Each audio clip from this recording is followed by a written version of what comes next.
Hello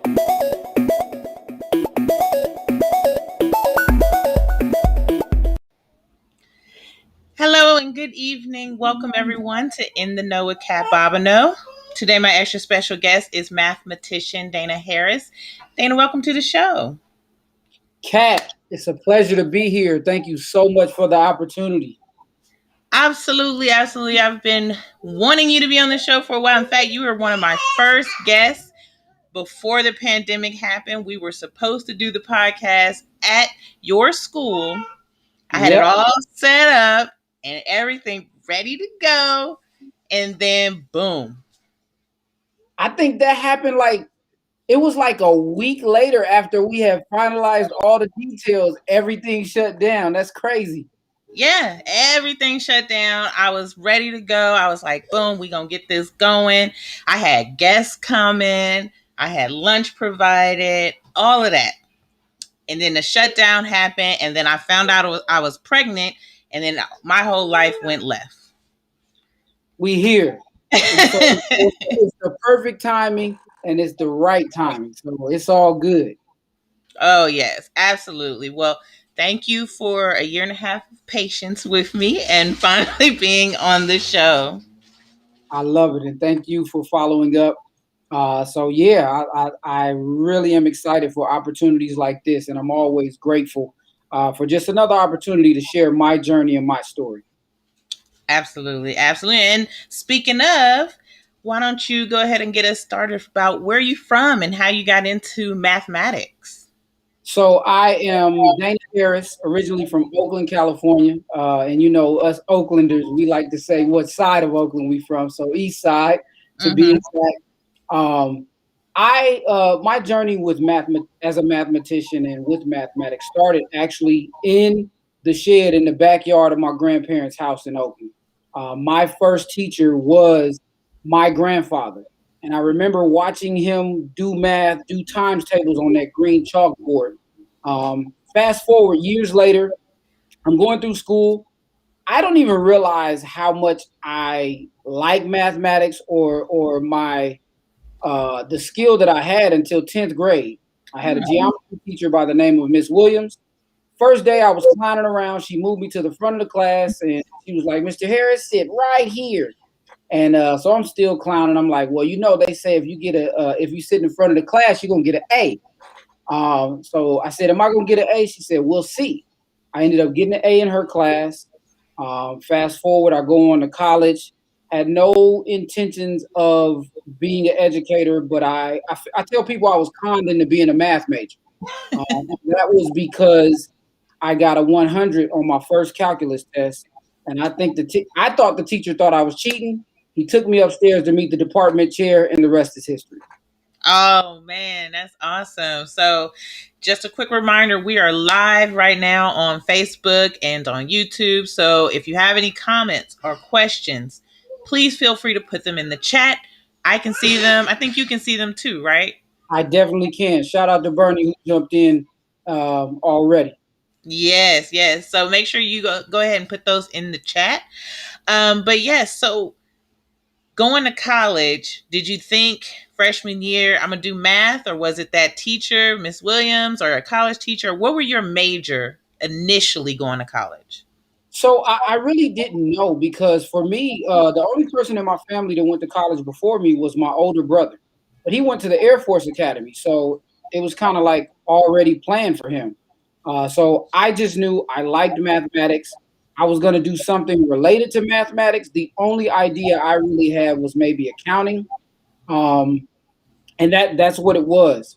My freshman year, I tested into pre-cal, and I actually got a C in pre-cal. Mm. I got an A in every other class. I was angry about that. So then second semester they put me in Cal 1, and I was so angry that I got a 100 on the first calculus test. And that's when he took me upstairs to meet the department chair, Dr. Kenneth Jones. And my instructor at the time was Bobby Hostler. He might be Dr. Bobby Hostler now. He was a young math professor. And so, like I said, when he told me, he said, Mr. Harris, I need you to stay after class. And I was like, oh man, he thinks I cheated. And so he took me upstairs to meet Dr. Jones, and Dr. Jones was like, "Hey, so we're looking for a black male uh, to be a math major and to become valedictorian. And if you're willing to put in the work, we're willing to help you." So that was the day I was conned into being a math major. Oh, well, did it work? Were you valedictorian? Not at all. Not at nowhere close. Nowhere close. And I think that happened because at the time, so I went to Fayetteville State University in Fayetteville, North Carolina, right? Um, and I ended up there. My mother was military, so we left Oakland and ended up in Carolina. But at the time, Fayetteville State was in the top 5 schools in the nation as far as producing undergrad and graduate math and computer science majors. But the thing is probably about a year later, Dr. Jones had built this phenomenal program. We were nationally recognized, but the school did not want to make him the official department chair. So he was just the active chair. He was doing great things, and they didn't want to give him the permanent job. He left and went to uh, St. Augustine's College and became the department chair. So I never was the valedictorian, but I did stay in the math department and became a math major. Wow, wow. Yeah. So interesting. My brother is a math major and he only did it because he wanted to fly airplanes and he thought it would help. And I guess it did because he's a pilot now. But I was like, I don't see the connection. But you do what you do. 'Cause math wasn't my thing. I like science, and then when you add math to science, like chemistry, is physics. It's beyond me. It's beyond me now. That's how I. Physics kicked my butt in college. So we had, as math majors, we had like 18 to 21 hours of physics, right? And I took physics 3 like 3 or 4 times.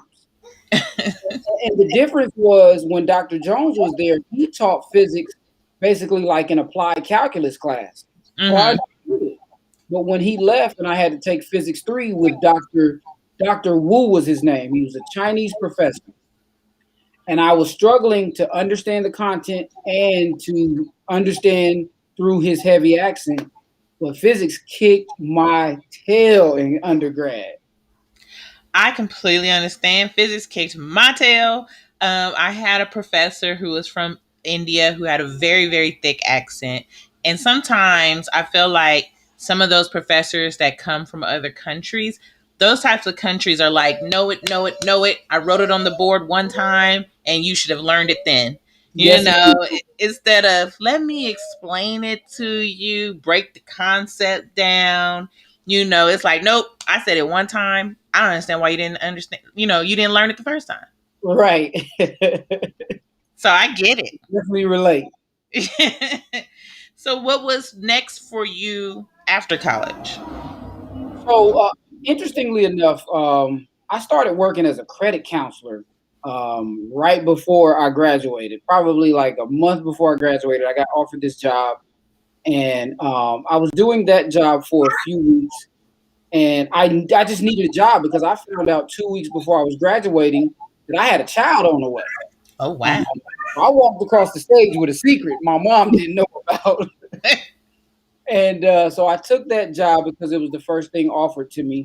And probably maybe about 2 or 3 months into that job, someone reached out to me and they said, "Hey, there's this school that's looking for a part-time math teacher. I think you should try it out." And I was like, all right, cool. It fit my schedule. It was I didn't have to be to work until like 11 or 12 o'clock. So it fit my schedule. I started, and I enjoyed it. Mm-hmm. Interesting enough, they had me teaching like 2 extremes. I taught Algebra 1A. They gave me all the kids that failed Algebra 1A at the time. And then they Uh-huh. gave me honors geometry, which were all the freshman kids taking geometry. So I enjoyed that experience. And I didn't like working from 8 in the morning till 9 at night because I was still working the other job. And Right. so a few months after that, another school that was ironically like probably 5 minutes from the first school that I was working at, they had a part-time math position open up. And I eventually took that one. So I was now working as a full-time math teacher, but just between two schools. That's how I ended up in the classroom originally. So, were you? Let me get this straight. You were doing two schools and credit, or just the two schools? No, when I picked up the second school, I left credit. Oh, okay. But I was doing the two schools, and it worked out perfect for me because um, the way the two school schedules were, I ended up having like a 2 hour break every day. So it was cool at the time. I loved it. Yeah, being a full time teacher now, I don't think you get those type of breaks. Not at all. Not between meetings, professional development, and everything else. You're lucky if you get that 30 minutes of lunch. Like we're very adamant about our duty free lunch now. Oh yeah, yeah. I think my biggest thing. I never was a teacher.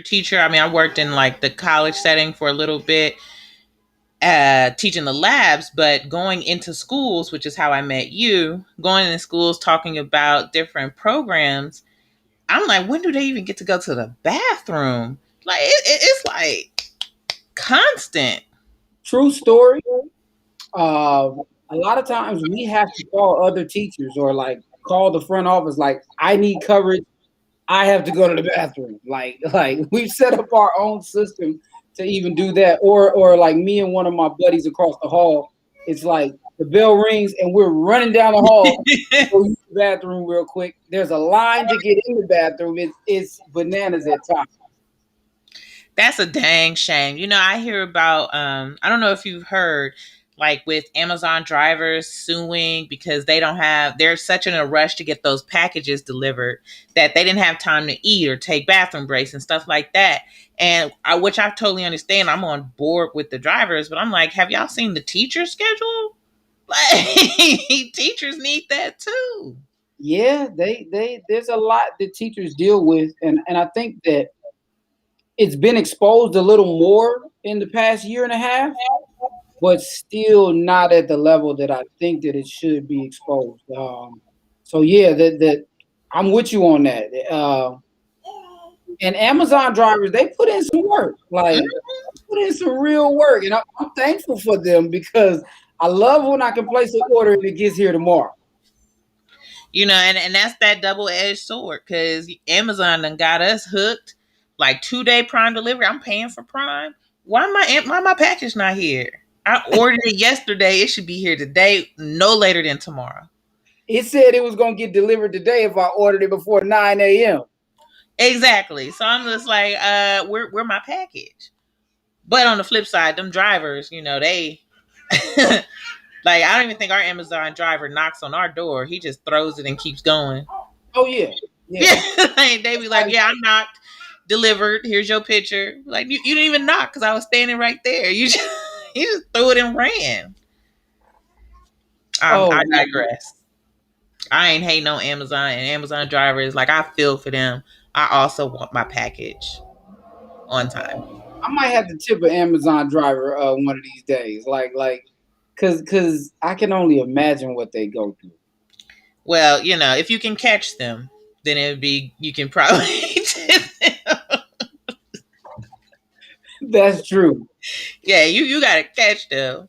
Once again, I want to say thank you to everyone who's joining us on Facebook and YouTube. Make sure you use the chat comment section to leave us a message, or if you have any questions or clarity, just let us know.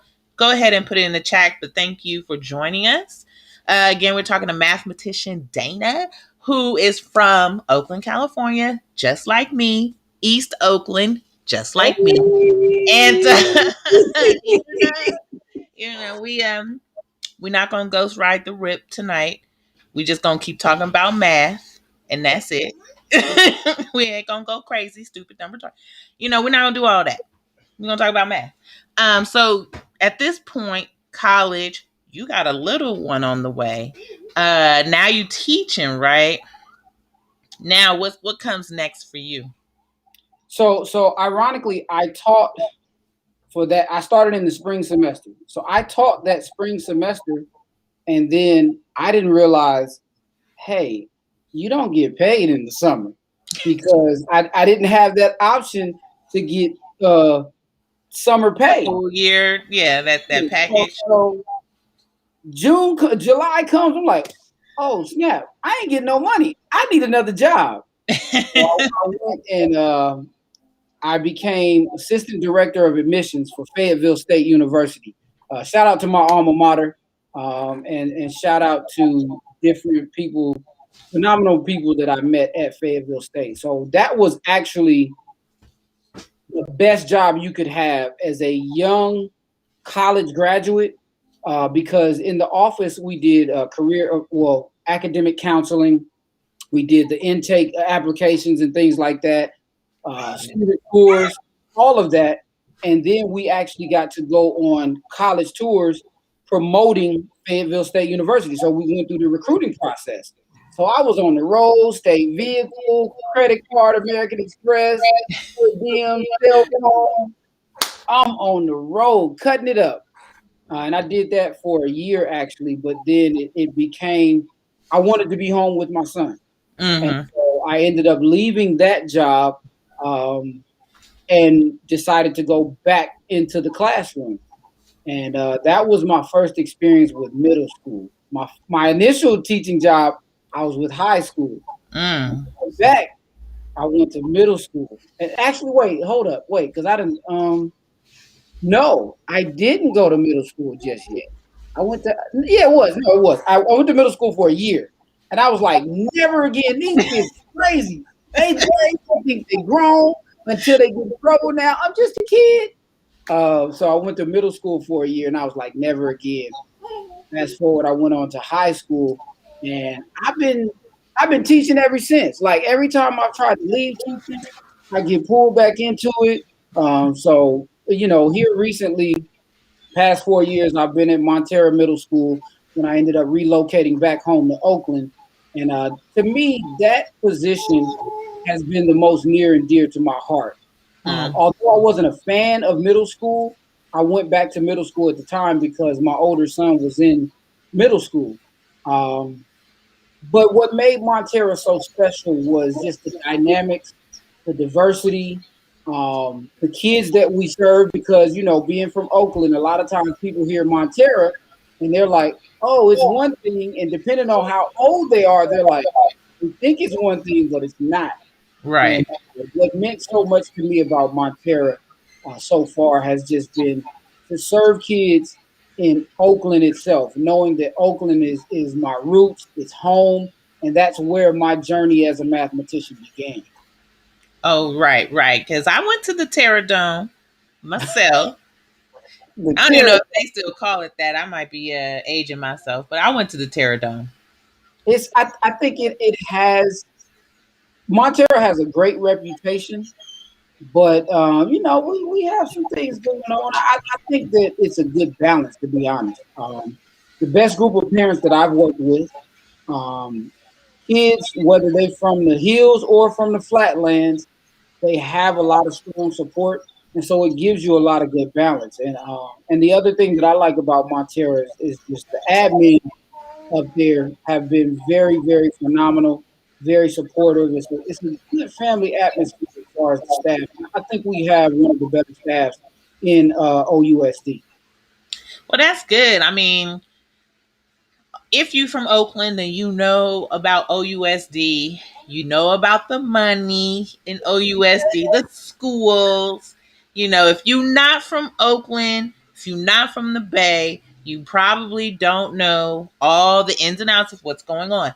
But the best thing I can say, or what I can say about it is, unfortunately, our schools are not priority, it seems. It seems to me. Our schools are not priority. We got all this funding, all these people moving to Oakland, all these taxes. I mean, rent alone is more than some people's mortgages that I know. Let's put this out there. It was published in the New York Times, I believe, that Oakland has some of the highest rent in the world, not Yes. in the nation, in the world. Yes. Yes. You can easily find a studio downtown, 500, less than 500 square feet. And that mug is 2 or even 3 grand a month. That's it for a little So coffee. Yeah, so that goes to show you the pricing in Oakland right now. But with that being said, we got money coming in. We got these gentrifiers coming in. We got people moving from San Francisco and San Jose to Oakland because Oakland's a hot spot right now. And we got all Mhm. this money, but it's not going to the schools. Unfortunately, if you I don't know, I'm irritated. But if you go down Telegraph, there's a bike lane in the middle of the street, and the cars are parked in the street, which I do not understand who thought that was a great idea. But you see in all these bike paths, you see all this construction, but our schools aren't getting it. Like, tell me if I'm wrong, but that's what it seems like to me. I think there is a tremendous lack of funding slash misappropriation of funds in Oakland Unified. And I think that when you look at the history of Oakland Unified and a lot of districts across the nation, I think funds are being misappropriated. I think that Oakland Unified is very top heavy. And in my time, although my experience has been okay, I think my experience has been what it has been simply because of the staff, the admin staff that I'm working under. But there are a lot of students and a lot of students that are lacking funding, lacking resources, and it's a travesty. Like it's terrible because at the end of the day, the biggest stakeholders in school systems everywhere are the students, and I don't feel like Absolutely. students are being put first. But you hear all of this messaging about students first and things like that. If it wasn't for companies like Salesforce and the other major companies that actually poured millions and billions of dollars into OUSD, I don't know where we would be. Right. You absolutely right about that. And there's some big companies here that are actually stepping up to the plate, so to speak, where our local government is not. So I, Exactly. I put it that way. But so Montera is near and dear. You went to Montera? No, so with my mom going off into the army, I graduated. What did I go? I went to middle school in Texas. I went to elementary school actually at Lockwood. I went Okay. to middle school, a few years of elementary in Texas, a few years of middle school in Texas. Then we went out to North Carolina, and so I went to school everywhere. I tell people, they say, "Where you from?" I say, "I'm from everywhere, but Oakland is home." Right. Oakland's home, but I've seen a little bit of everything. But you didn't go to the Midwest. Don't sound like up Nah, north. nah, not at all. And I'm, you know what? My years in Texas were phenomenal. Like I had a great time in Texas. Some people that I really, really love in Texas. Like they say, everything's bigger in Texas. But Texas, we had a ball in Texas. what part of Texas were you in? We were in Fort Hood, Texas. That's north of Dallas, right? Or It's somewhere in Central Texas. I think it's kind of yes, it is. Yep, it is. yeah, I'm trying to convince my partner to move to Texas. He's so stuck with California weather, which I'm like, yeah, I get California weather, but I ain't getting California prices. I ain't feeling that. I'm gonna tell him like Lil Dicky. You better save that money. And but I agree with him. Like you cannot beat the weather. But at the same time, I'm kind of like, my thing has always been now, it's like, I want to make California money on a Carolina cost of living. That's Right, my thing. right, and that's the thing.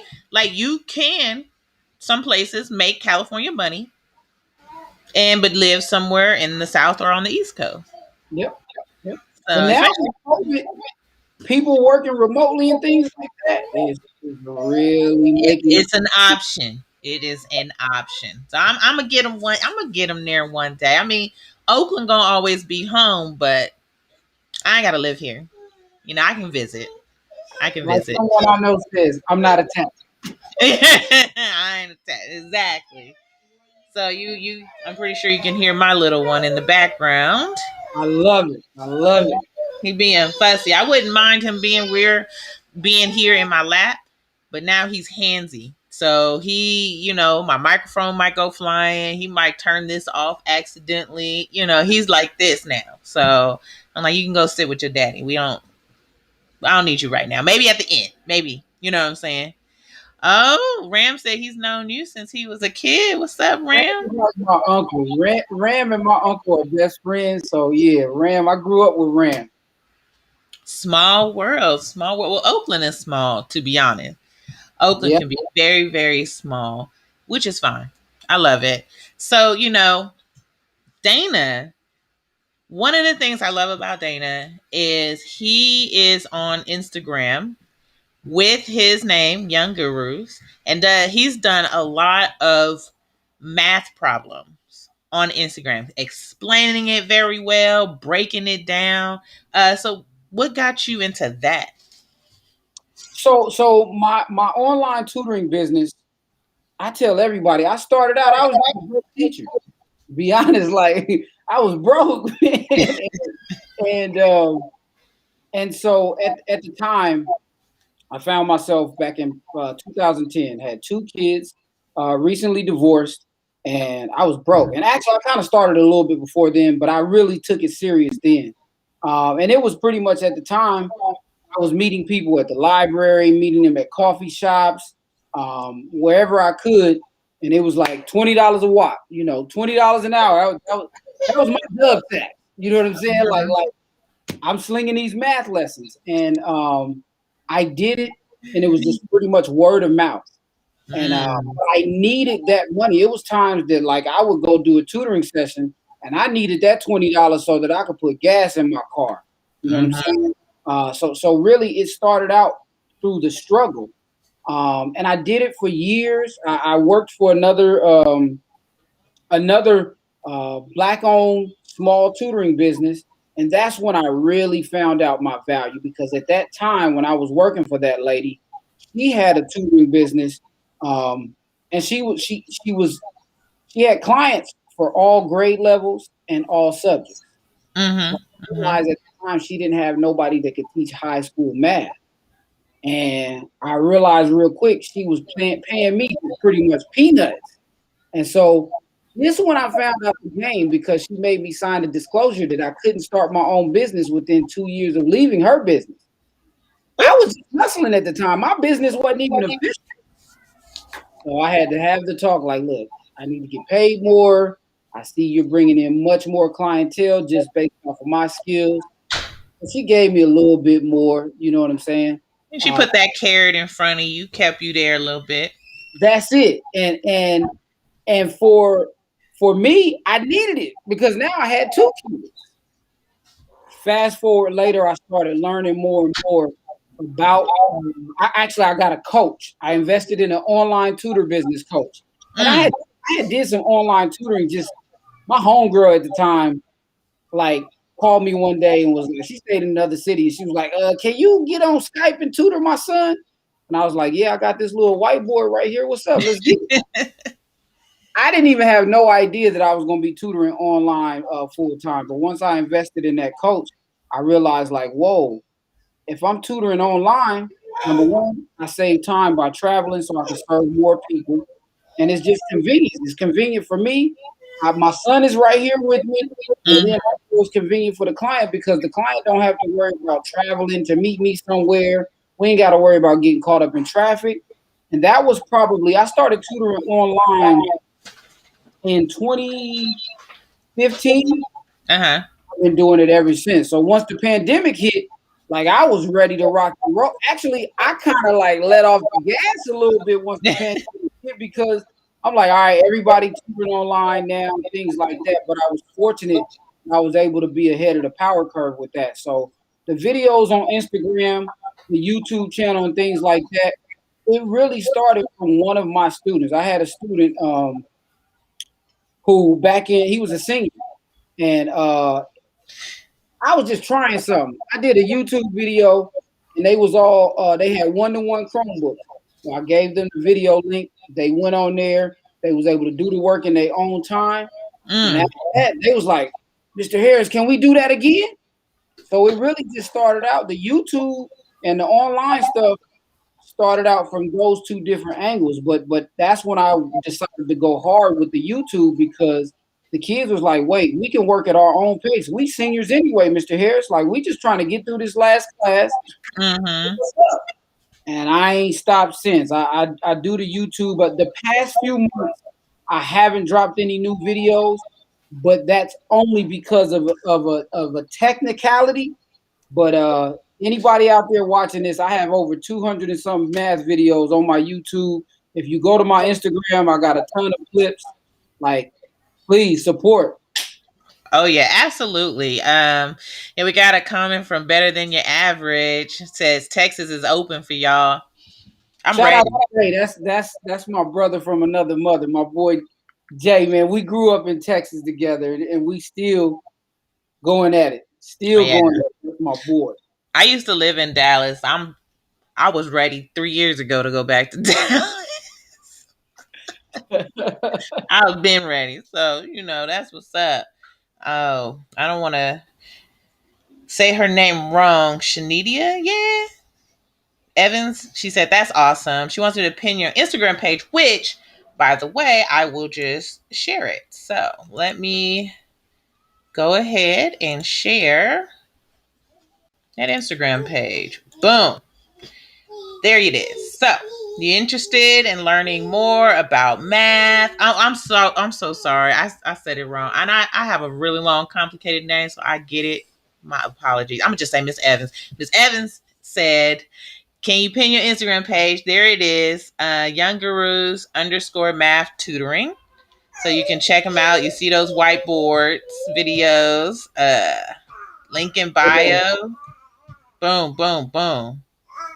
So she's an accounting major, and this is giving her hope. All right, I ain't mad at that at all. Not at all. DM, hit me up. I'm out here. I'm one lesson at a time, and I think the value of it is people, regardless of what we think about education, everybody has to go through some form of math. You know what I'm saying? Yep.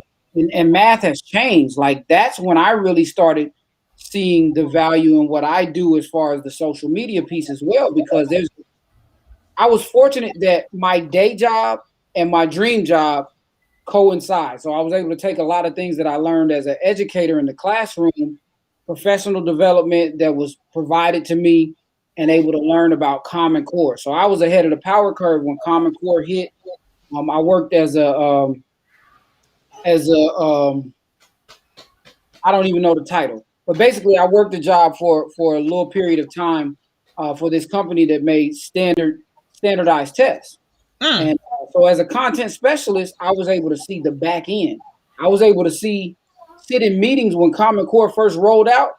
And I was like, there's no way we're going to be able to take online tests all over the country. I remember, like, in that meeting, I was like, this is nuts. This will never happen. And we're doing it now. Right. So I've been able to help a lot of people with my clientele and just parents and things like that with that information, because a lot of times parents have students and they think that their child doesn't really know the mathematics. And a lot of times it's not that the child don't know the mathematics. When you take a standardized test, it's a reading comprehension test described as a math test. Yeah. Like it ain't. I be working with clients and they're like, wait, I don't calculate nothing. I'm like, no, you just have to know that it's asking this. And so as I started learning things like that, I started to get a lot more rebellious on my day job because Mm. I feel like it's doing our children a disservice. You basically tricking them. You know what I'm saying? And Right. that's when I was like, you know what, I gotta turn it up because I need more people to understand that this is really more of a reading comprehension thing. And so my goal a lot of times with my students on the job and my clients is to help them build that confidence, just to let them know like you can learn mathematics. Like you're not crazy, you're not stupid. It's not that there are math people and then non-math people. Nah. A lot of times it's building that relationship with the student or the client and getting them to get that confidence that they actually can learn it. And once you get that, they good to go. Yeah, you know what? I feel Very similar about that with science. I mean, science is just repetition. Well, biology, I'll say that. Biology is repetition. You learn it and you repeat it, you know? But sometimes when Mhm. it comes to those standardized testing, it's did you understand the way they worded it in order for you to know this system goes to this system or this makes this happen? Like, you know the information. However, it's one of those things where it's did I read it right? Did Yeah, I catch that one word that says this makes this happen or why does this happen? right, right. It makes me think about, as you were saying that, I think about regionally, right? We listen to different forms of music. So Hmm. us being from Oakland, we been know what E40 was talking about. But somebody in Texas or New York or North Carolina or Chicago in the 90s, they like, what is this dude talking about? You listen to this? Right. You know what I'm saying? So the science and the math a lot of times is being taught in a whole different language to the students. They like, oh man, this is ridiculous. But you can't get around it. There's Yeah. no way you can get around going through biology. There's no way you can get around going through mathematics in your academic career. No, I like to tell students, all the time, I don't like math. I don't like science. I don't like this. Oh, well, you like money, right? You want to Oh, know how to keep the money, right? Or you watch sports and you understand baseball stats, right? yep, So what are you talking about? You don't like math because it's there. It's going to be there. You're going to use it every day. Now, will you use trigonometry? Maybe not, but you exactly. will use math. That's it. When it's all said and done. So, all right. Well, I'm going to go back a little bit on some of the things you were saying. Number one, I have a friend of mine in Texas with a tutoring company who started with math, and he started like 10 years ago, well before the pandemic. And in Texas, he went knocking on people's doors saying, "Hey, you got a kid who needs help with math? I can help you." Jay Veal, he's a legend. He's a legend. Why is this world so small? He's a legend. Why Continue is though. this world so small? Continue. Okay, well, I mean, I don't even got to now. You already know. I'm just saying, if he could do it, you could do it. Like you can grow it to that magnitude. You know what I'm saying? I love it, and I like the fact that you brought him up simply because when I hear his story, when I see him on doing the just the content that he puts out, what I think about it is that's so awesome when he talked about going door to door, and when he Mm-hmm. talked about how he was able to grow his brand because he understood how to make that connection between the student, the tutor, and the parent. You know what I'm saying? And then add the teacher in there. So I'm like, whoa, you know what? If you can get that small group of people to communicate, you can work wonders.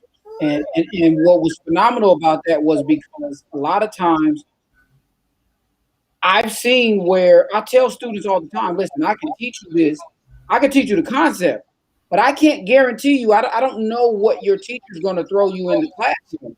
And one of Right. the enlightening moment about that is one of my biggest gripes is when I'm working with clients and I'm looking at the content and then I look at the standards and I'm thinking, this assignment is in no way, form, or fashion going to help you understand that standard. And I have to hold my rants to myself. So definitely shout out to what he's doing out there. And I appreciate you bringing that up because that's really another reminder of where my business is going and just the possibilities for me as a tutor and any other tutor out there. Oh, absolutely, absolutely. And the other part I was gonna say is one of the, and I have to preach it to myself too, so it's not just me saying it to anybody else. But when you have your own thought process, your own business, your own idea, and we're like, well, somebody already did it, I don't have to do it. I just remind them, when you go down a bread aisle in the store, I always see a new type of bread in that aisle. Yeah, They did not reinvent the wheel. All they did was repackage that wheel that's and it. they selling it in the store. So just because someone has already done your idea or done something you really want to do or you think is very very similar doesn't mean you can't do it. Very true. And that's Doesn't what mean you part yeah. of it is you look at it like they put the competition right across the street from each other. You know what Right. I'm saying? Walgreens and CVS is right across the street from each other. McDonald's and Burger King and every other business is in competition with each other. Oh yeah, you got a Mexican restaurant and a taco truck. Right. On the same block. You know what I And mean? the taco truck making more money half of the Making time. more money. You making more money, and I gotta stand there and eat my taco. I could be sitting getting some chips and salsa, but no, I might go to the taco truck instead. I Just went, because. look, I went into a restaurant like that one day, right? Probably about a month ago. And I ordered something and I asked them about the price.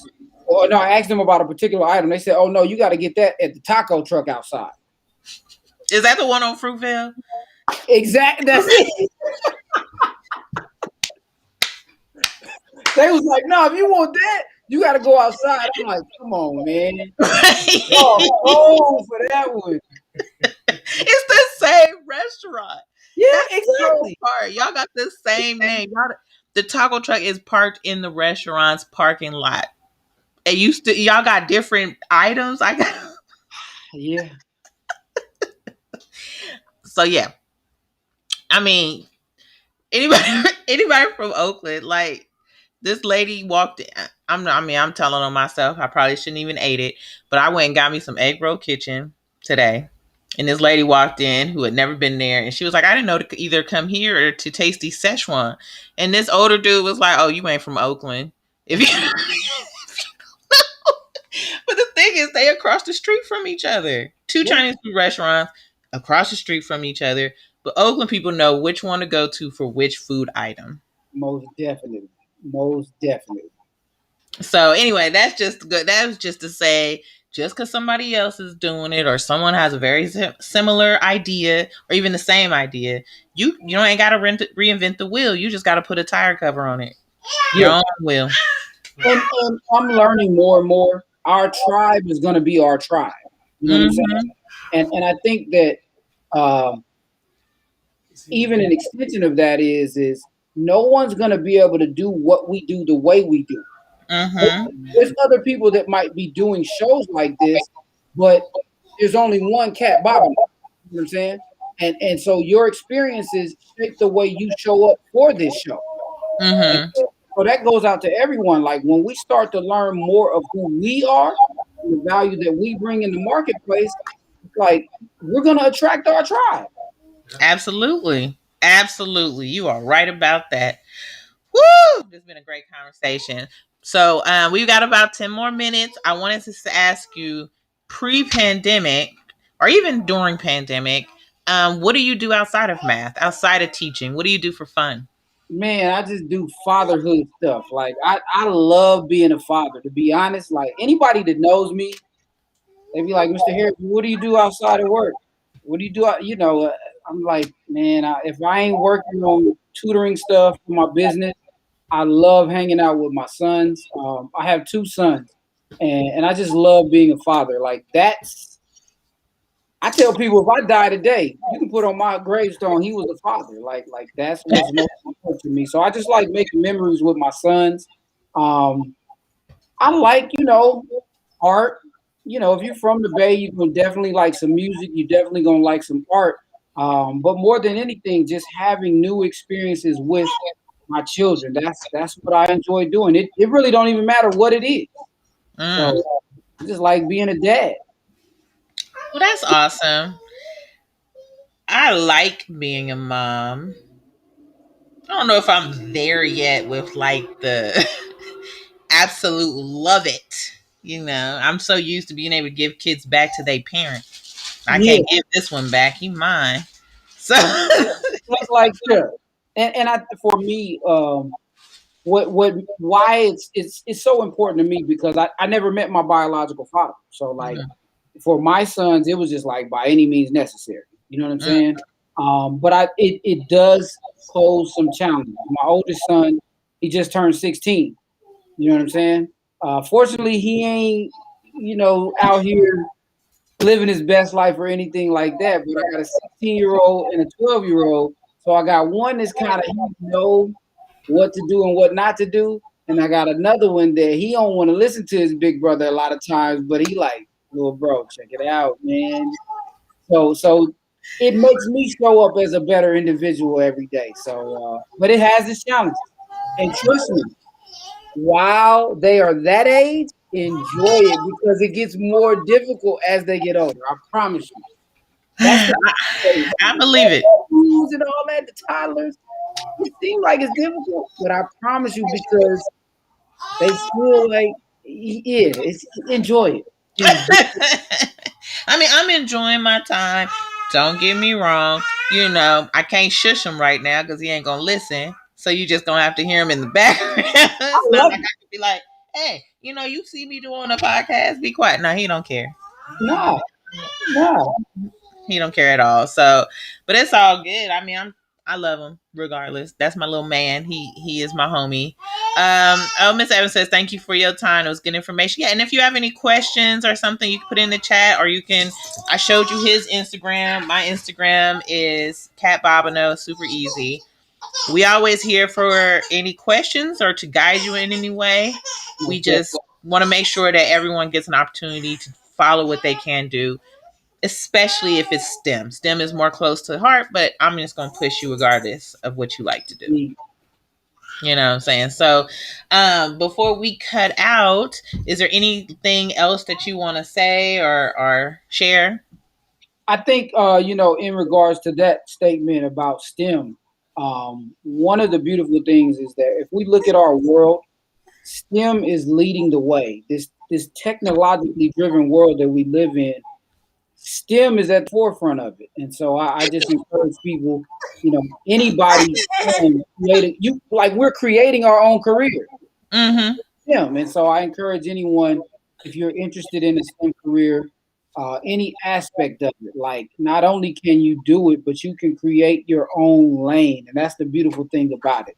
So, Well, uh, yeah, yeah, this is Mr. Carter. 8 months. He will be coming to you probably in what, 4 more years, 6 more years.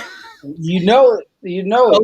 Hopefully, I'll have a better understanding of Common Core math because them little boxes trip me out. I ain't feeling them little boxes. That's a whole nother podcast. I ain't feeling the boxes. I don't get it. I could do 4 minus 3 easy, or what I'm saying, or some division in my mind. I don't. Them boxes is weird to me. That and it's when you say that I'm learning more and more. Um, one of the things that I plan to do is to provide more resources for parents because that's what a lot of parents are facing. Like we're teaching our children one way, the way that we learn, and Mm-hmm. they're being taught a different way in the classroom. And when it comes down to it, I tell my clients, listen, if you can get the answer and you can show work to support it, and your teacher don't accept it, tell your parent because now we got a whole different issues. Like so yeah, Common Core is I have some thoughts about Common Core, but like I said, I'll save that for the next time we get on here. That's all good. I get it because I'm like I could do the math. I just can't do it that way. But Right. I'm with you on resources for parents because that's something I want to do just for STEM as a whole. I think a lot of times some of our kids don't go into STEM not because they're not interested, but because they don't have a parent who can help guide them or be their biggest cheerleader in that realm. You know what I'm Very saying? true. And if parents had a better understanding of STEM and a better understanding of not necessarily how to do it, but how to find someone to help them do it. You know what I'm Right. saying? I agree. Or more and more of our kids would be interested. I agree. And I think that that's why, people like us and our network of professionals is very, very imperative to getting that message out and just helping kids along their journey so that they can see people that look like them. One of the things that I feel like is part of the gimmick, as my son would say, is the beard. You know what I'm saying? Like when kids work with me and they're like, wait, hold up, you're a math teacher? Yeah. And so when they start to see people that look like them in these different STEM fields, that they can bring their authentic self, it's like, whoa, I can do that. You know Oh what I'm yeah. saying? So that's imperative for the young people to see. Absolutely, absolutely. And before I let you go, before I end this podcast, I want to put you on the spot. So, don't know if you've seen it or not, but I'm doing a STEM workshop in October. I did. I did. And I need volunteers to come and talk to the kids about STEM and maybe do a demonstration about the jobs or what you do in STEM. So, Mhm. so are Um, you available October 2nd? Let me look at my calendar and follow up with you. If I'm not available, then I'm willing to provide something, to help out. And then I'll also reach out to some people that I know that may be available as well. So I'm definitely down for that. Yeah, especially math.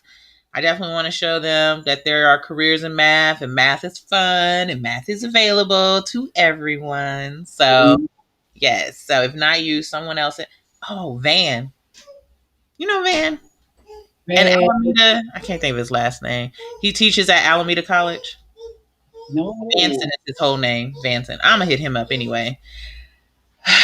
I forgot. I don't even know. I didn't forget, in case he's listening, I didn't forget about you. I just didn't have you at the forefront of my brain at the moment, but I'm going to hit him up too. He was just looking out for little Carter. That's all, you know. That's it. That's it. So, but thank you for being a part of the show. Thank you, everyone who has joined us on Facebook and on YouTube. Much appreciate all the words that you guys put in there. I think I missed Kenneth Williams saying, "Continue the good work, Dana." You know, That's I missed that part with Miss Evans stuff. So my apologies. But thank you. You hold on for a second. Give me and I one. appreciate you as well, Kat. Like this, I love this stuff. I love what you're doing, and I love the fact that you just continuing to do it in stride. Being a mom, being a professional, and continuing to do what you've been doing for a long time. I love it. Thank you so much. I'd cry, but my makeup would run. Hold on. Just all right, everyone. Thank you so much for joining us for In the Know with Cat Bobino and for being a part of the show with your comments and questions. I want to say a special thank you to Mr. Harris, aka the Mathematician. Check him out on Instagram at Young Gurus. Also, I don't never share my own Instagram. Let me do that. You guys can check me out on Instagram as well. There's my Instagram, Cat Bobino. Super easy to find. All right. Thank you again. Make sure you join us next Wednesday. I have another guest coming in, and I am so thankful for everything that's going on with me in this world. Y'all have a great Wednesday.